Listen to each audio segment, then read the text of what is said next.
เพื่อนๆเอ้ยได้เวลากระตกมาคือเก้าฝนเมื่อกี้คุณ4 โมงแดงตกแห้งสมแมทายทั้งหัวกุฏิเลี้ยงกำแพงเนี่ยขึ้นวัดหนึ่งแต่ว่าฝนมาตกช่วงประมาณเกือบ4 โมงตกแห้งก็ได้ฝนเนี่ยทั้ง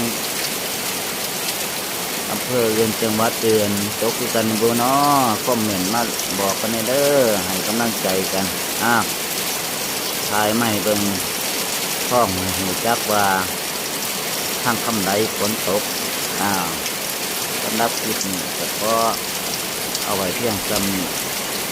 โอกาสหน้าพบกันใหม่ให้กำลังใจเบิ่งจบเด้อ